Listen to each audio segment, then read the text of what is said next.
River Road, you got me running way back home. River Road, you got me running all night long. You got me singing some canal boat song. River Road, you got me running all night long.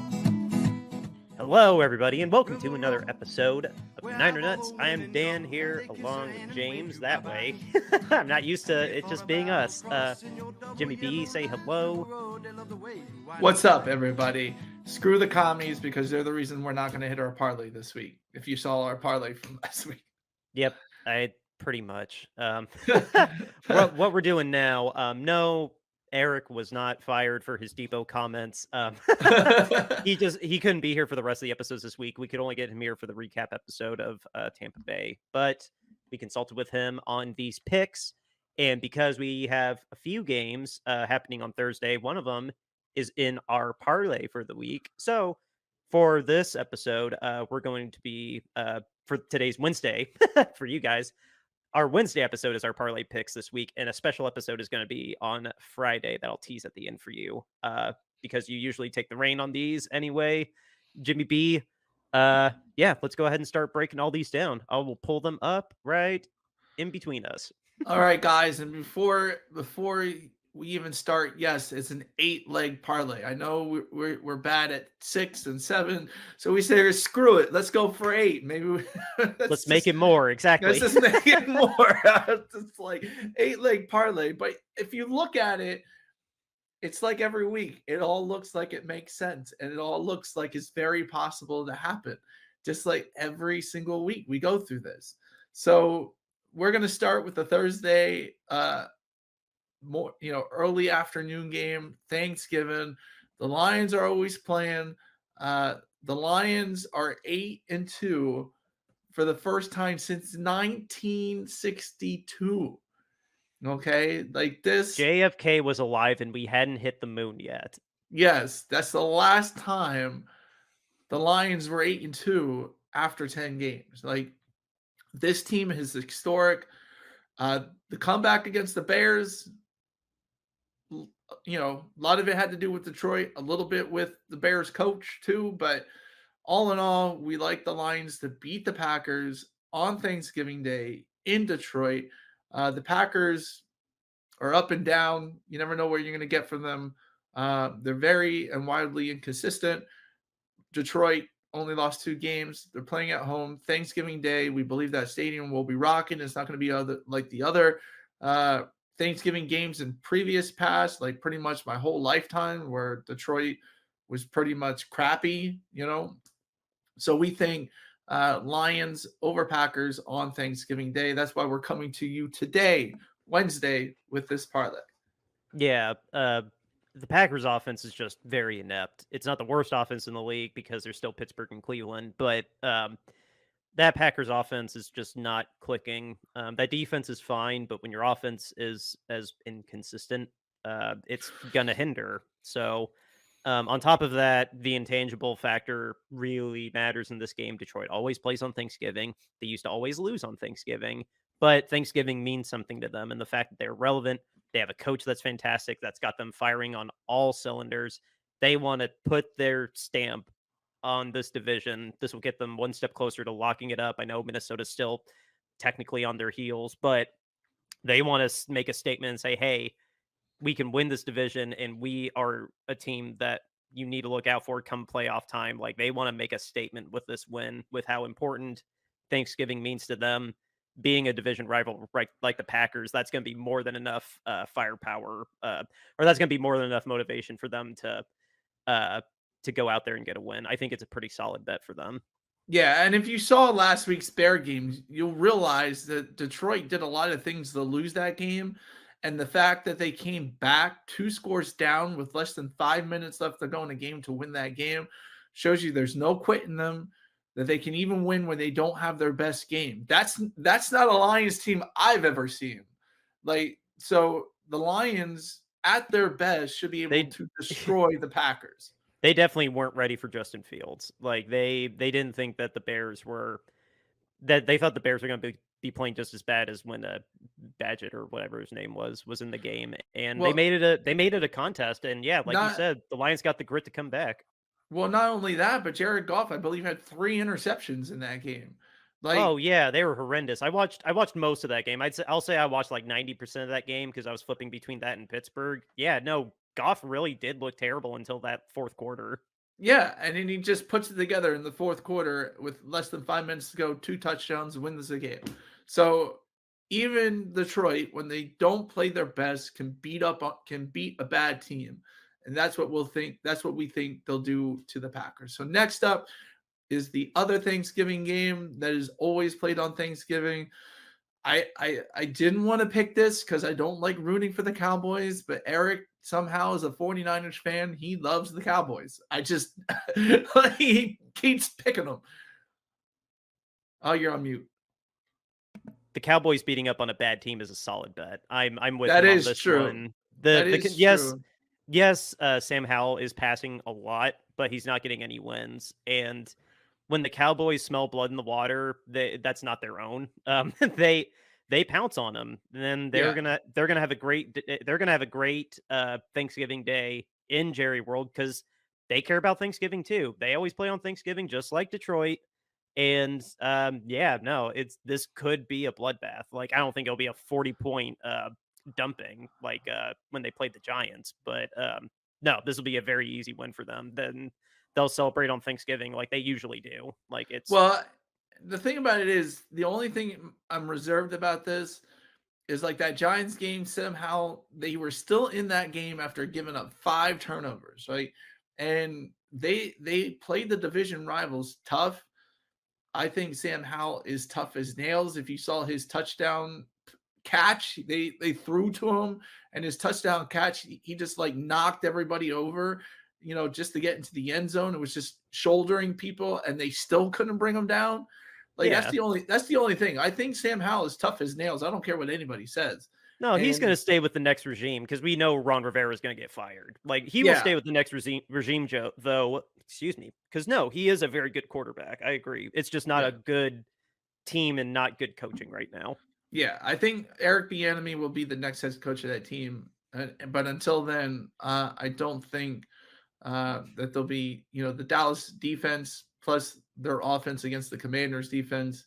I mean, division games are always crazy, and this is Commanders Cowboys. This is, I hate to say it, it's probably the biggest NFC East rivalry there is. This goes back a long time, especially when in the 90s and in the 80s when both teams were really, really good. This was like one of those games that decided the division, decided number one seeding. Oh no, So all three Thanksgiving games are all very deeply rooted rivalry games. Like yeah, it's no surprise that it's the Packers, Lions, Commanders, Cowboys, and then they're not. We don't have it on the bet sheet, but our game against Seattle because we've been playing against Seattle on Thanksgiving. I swear, like 3 of the last 4 or all 3 of the last 3 years, we played them on Thanksgiving. yeah. I just, I don't like picking the Cowboys, but so far Eric has been right on the Cowboys the last time when we picked them last week. So, and he was right on the Cowboys the week before, even though I didn't want to pick them. So I'm gonna go with Easy E, Eric, on this one. Cowboys over the Commanders, money line. Okay.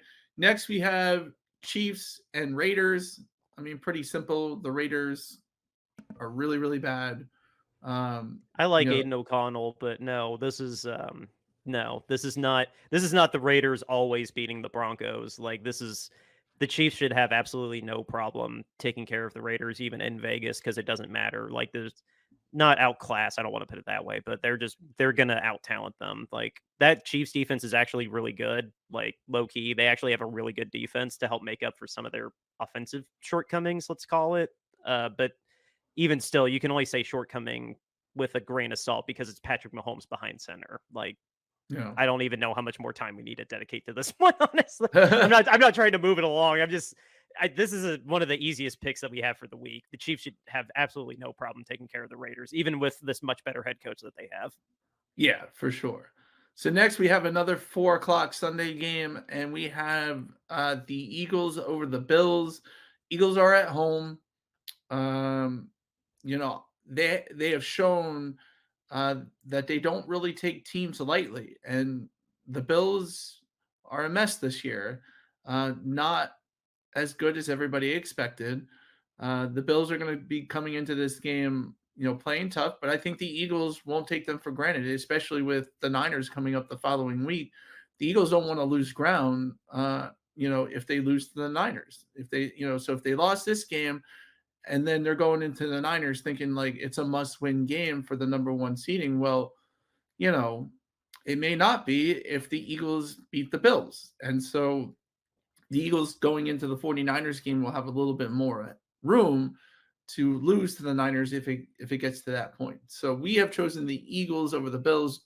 Eagles are by far the better team anyway, and they're really good at not looking past opponents. They really are. The trap games, don't really happen to the Eagles under Nick Sirianni since he gave up play calling duties and in the middle of that 2021 season. They just don't really overlook bad teams. So look for the Eagles to win this one. They're only minus 170, but I think they should be a lot heavier favorite. But yeah. No, the ceiling certainly is there for the Bills. We know what the Bills can do if they get in the right rhythm and the guys that are out there on the field actually, I'm speaking for the defense. If the defense finds some synergy after losing all of these players that they have, because you can't discount that they have lost some phenomenal players.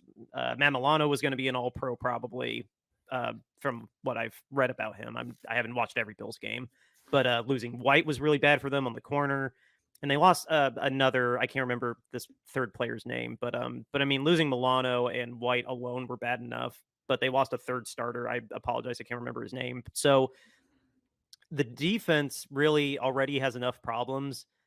That it was already going to be hard enough for that offense playing right to stay in games this year, or the rest of the way this year, once they've had those injuries. The fact that Josh Allen just looks lost, and he's trying so hard to will this team into wins and to score 30 points a game, which we've seen them do. We know they can, but I mean, they really put the beat down on the Jets, but whoop-de-doo, you put the beat down on the Jets. Like, this is not going to be that game.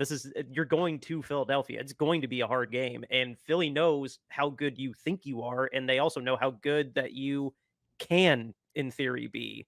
So if they have another game like they had against Denver, against Philadelphia, they're going to run over them. Like I don't know. I feel bad for Bills fans because they had so much promise coming into this year and the year before, but no, this will be a statement upset if they do pull it off. But I'm with you. I told you like 3 weeks ago, don't worry about Buffalo, and I still feel that way. You should not worry about Buffalo. If you actually play the game right and don't play down to them, then no, you should run away with this easy. Well, we should beat the Bills, even though we're a minus 170 favorite. Whatever the spread is, I think we will probably cover it. So yeah, Eagles over Bills. Next, we have the Sunday night game between the Chargers and the Ravens. Poor Chargers Justin Herbert. Poor Justin Herbert. Why I Brandon, feel so bad for him. Why Brandon Staley's not fired yet is unbeknownst to us because he is just an awful coach.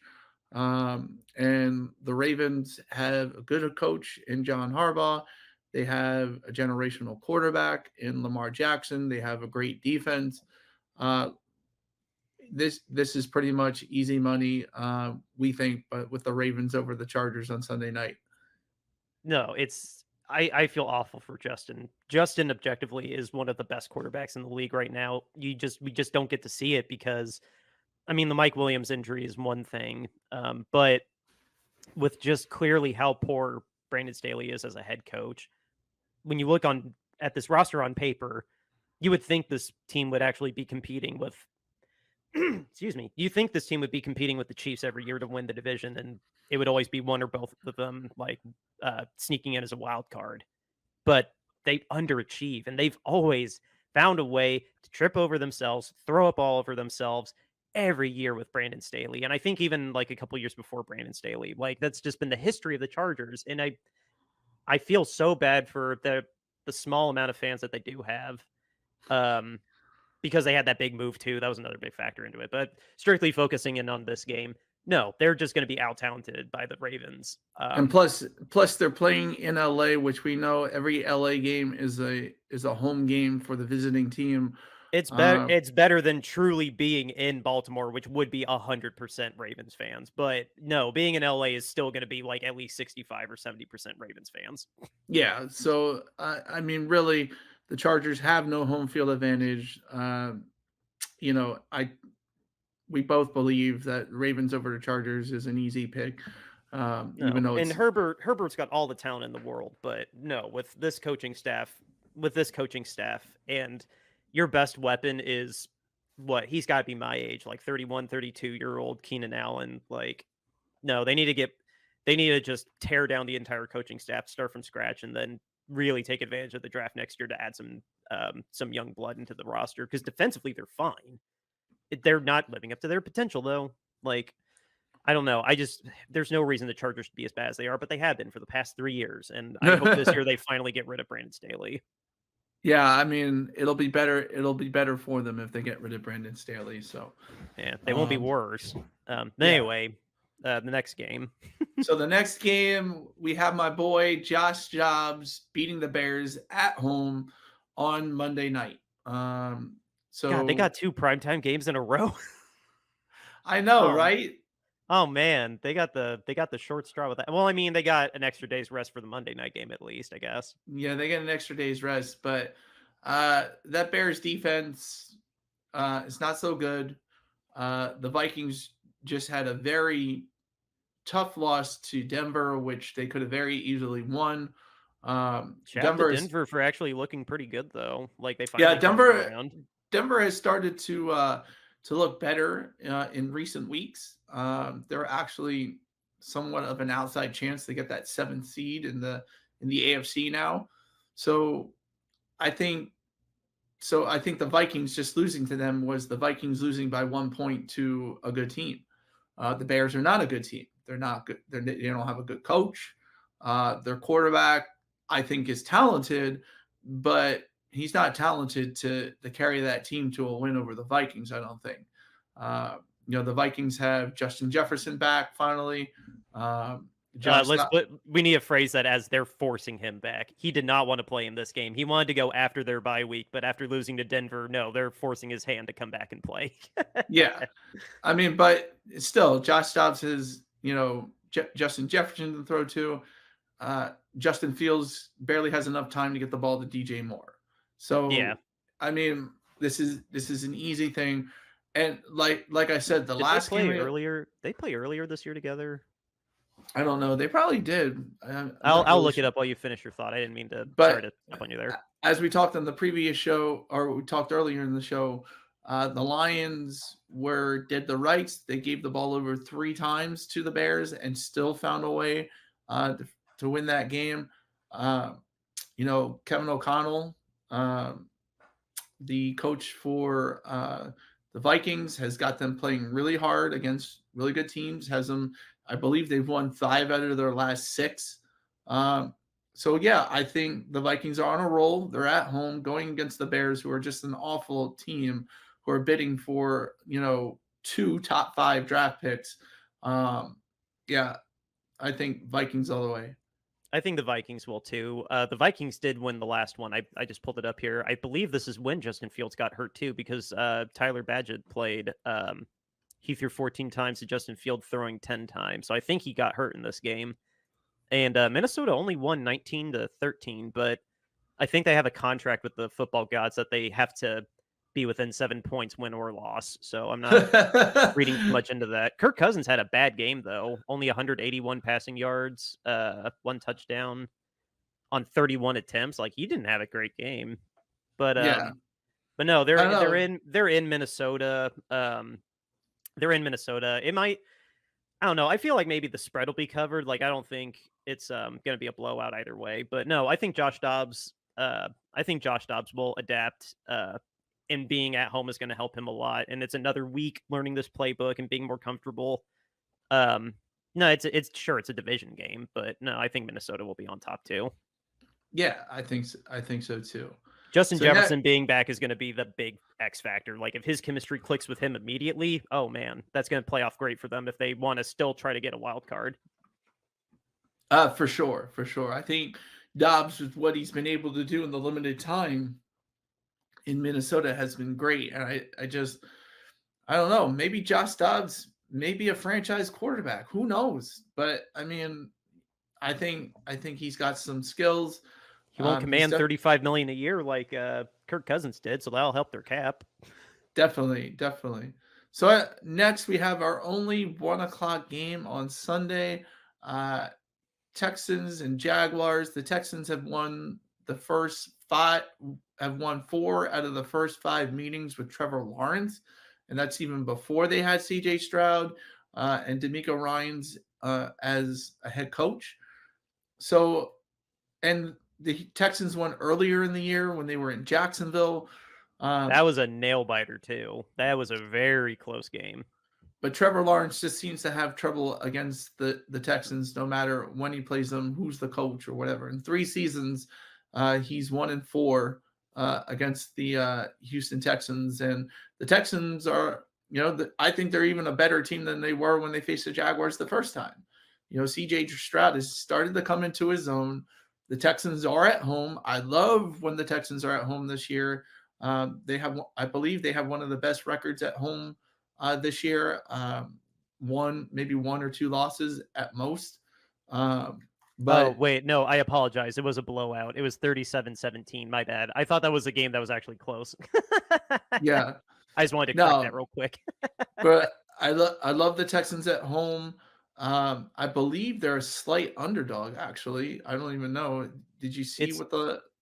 It's a I was just pulling it up while I was looking for the score of the other game. If it'll load, maybe. It is a come on. Yeah, I think we talked about it they're an underdog in this game. According to they are an underdog, but here on the Athletic with BetMGM odds, it is minus 1.5 for Jacksonville. Oh, really? Yeah, minus 110, minus 1.5. Yeah, that's the spread in Jacksonville's favor. Just barely. Just a slight favorite on the road against the Texans. I think Texans all day, every day in this game. So I mean, they'll play better than they did last time, I suspect, because again, there's a lot of division games this week because of Thanksgiving for some reason. But yeah. But no, I think they'll play better. I think they just weren't prepared and it caught them off guard. I think it must have been one of those situations personally. But no, Houston at home, yeah. Houston, I didn't count it out, but I think they do have a very good home record, like you were saying. And they're on a 3-game losing streak. They're on a 3-game winning streak right now. Like they're on fire at 6-4. I think they feel the energy behind them coming from the league, like cheering them on as like the Cinderella team this year. No, I would definitely take Houston in this one too. CJ Stroud is really, like, if he hasn't already locked in offensive rookie of the year, like, what else does he need to do? It's also a big game. It's CJ Stroud's big game. I mean, the winner of this game controls the division, I believe. The Jags are what, 7-3? And they would beat them by tiebreaker because they will have swept the Jacksonville games. Yeah, so this is a really big game. Like, and CJ Stroud has played in big games just like Trevor Lawrence has, back in college. But CJ Stroud, we'll see what he's made of, but we believe CJ Stroud will come up big in this game because really this year he looks like a better quarterback than Trevor Lawrence has this year. Trevor, yeah. If Houston wins this game, they'll both be 7-4. So Houston will win via tiebreaker. Yeah, they'll win tiebreaker because they beat Jacksonville twice. Yeah.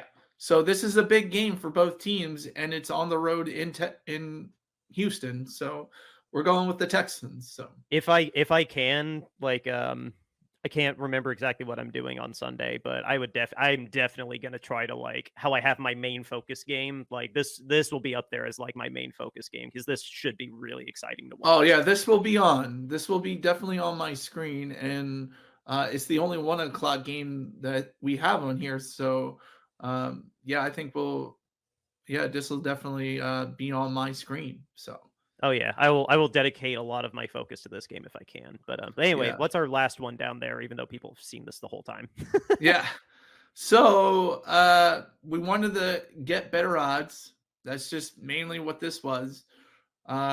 We liked a couple of unders, but we decided to go with Browns and Broncos. We're going with the under, like I said, to give a little bit better odds to this parlay.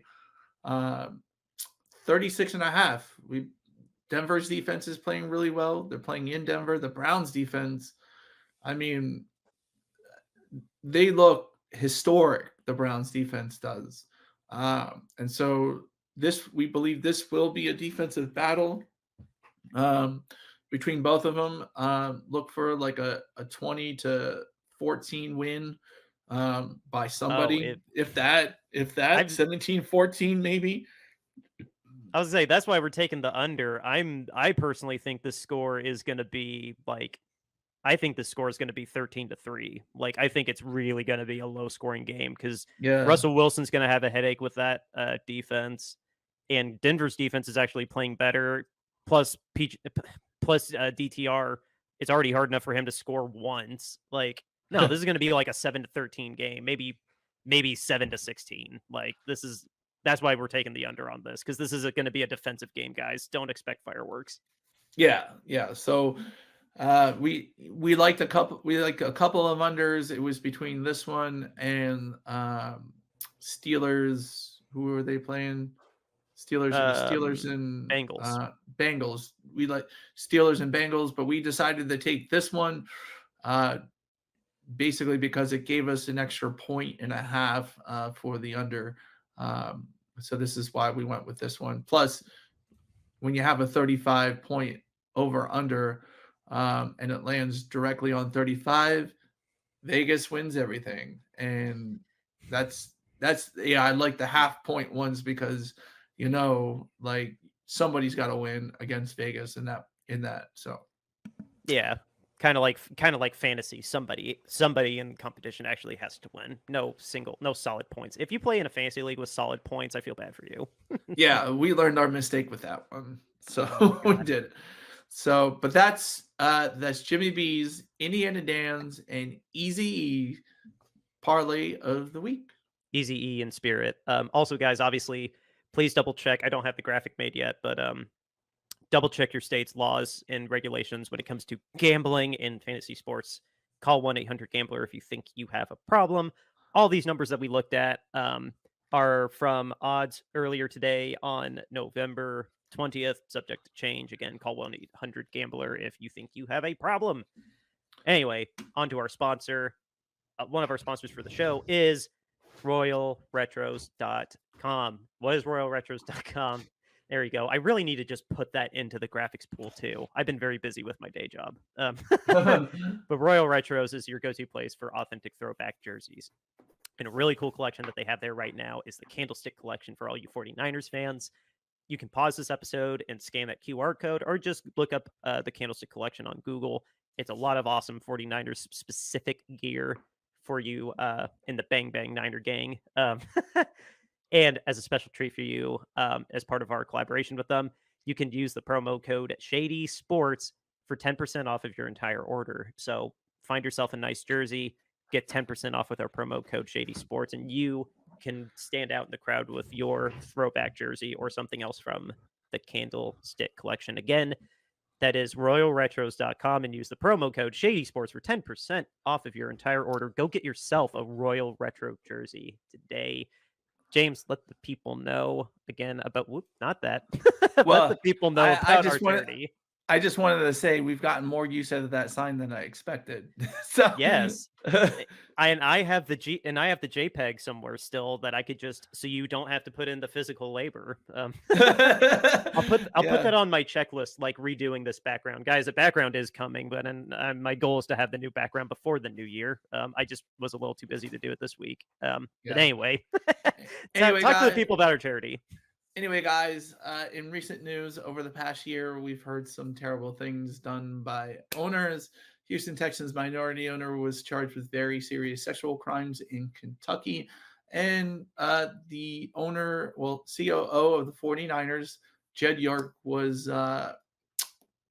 has litigation against him for a insider trading scam from a company that was helping students to cheat during the pandemic. So we know that if those had been players, we know about it right away. But in the case of Jed York, it was 2 years before the NFL said anything. And in the case of the Houston Texans minority owner, it was a couple of months. NFL didn't report it. Independent reporting agencies reported it. We know if it had been a player, the NFL's website would have been updated nearly almost 24 hours at least from the time that the incident happened. With that being said, we know that owner standards are less than player standards, hashtag owner accountability. Basically, we're trying to make that go viral. It's on our pinned tweet on our Twitter page at NinerNuts. Make that go viral, retweet us, and to show you we put our money where our mouth is, we are selling t-shirts for charity to raise money for a Kentucky Crisis Center. Right here, we have our statement: owner standards are less than player standards, hashtag owner accountability. All t-shirts start at $22.99. This particular one we have in different styles, different colors, lots of different arrays of sizes. Get that today if you want to make a statement. Next, we have our owner standoff shirt. This is our charity shirt that we bring for charity. We used it in the Dan Snyder campaign. We have brought it back for this Kentucky Crisis Center campaign. That's the owners in a standoff with Dan Snyder. $22.99 gets you that in a t-shirt, all different styles, all different sizes. Next, we have our podcast logo art. You'll find this on our YouTube page, on our profile, or when you listen to us on Spotify, or when you open Apple Music, or anywhere you listen or watch us, you will see this. You can get it on a t-shirt for $22.99, and we have different styles and different sizes as well. Next, we have our alternate logo.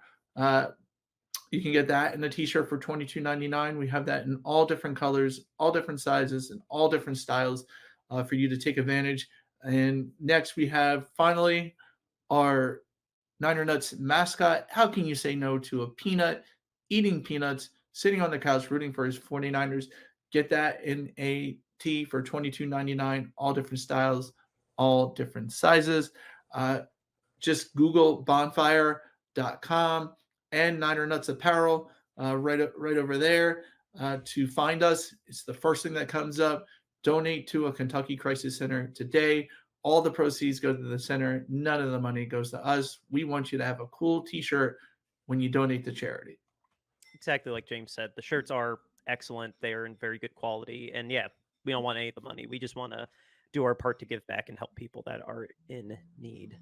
So, excuse me, to wrap up the episode, I usually look at something in the news. The only thing that I care about in the news right now, other than we're taping in the middle of your game, we are we're sending thoughts and prayers. I hate that phrase, but we're sending well wishes, thoughts and prayers. Why not? To Talanoa Hufanga. Prayers work, man. Prayers Yeah. work.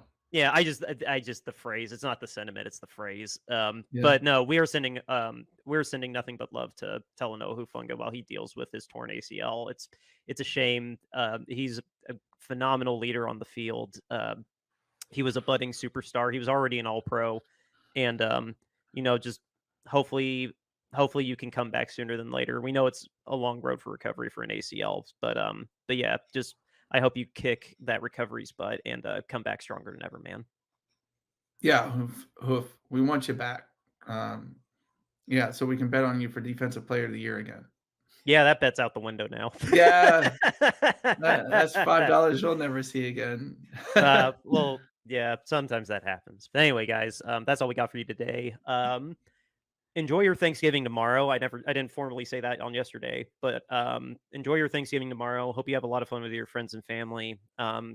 Check on your friends that aren't traveling necessarily either, because there's a lot of people that the holidays are hard on. And yeah, Friday, we're actually going to be talking about college football, and specifically our former coach, Jim Harbaugh. Now that the dust has somewhat settled on what's been going on, we haven't been ignoring it on purpose. We're going to dive a little bit into what the hell was happening to him in Michigan on Friday. So you have that to look forward to after you enjoy your Thanksgiving meal and watch the Black Friday game of the Jets and the Dolphins. Anyway, our game is tomorrow. Our game is tomorrow as well. We play the Seahawks in Seattle on NBC at 8:30. We're the primetime game. And yeah, just let's go out there and beat the Seahawks and get the West. Yeah, I mean, it should be a good game. Hopefully the 49ers can pull it out, limit the Geno Smith and DK Metcalf, Tyler Lockett connections. And yeah, let's hope they win. Anyway, Dan, do you have anything left? Nope. All on you, man. All right. Outro music, River Road, Justin Muth. Beat the Seahawks. River Road, you got me running way back home. River Road, you got me running all night long.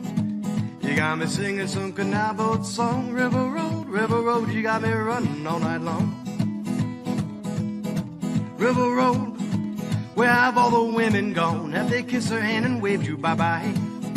Have they thought about crossing your double yellow lines? River Road, they love the way you whine and cry.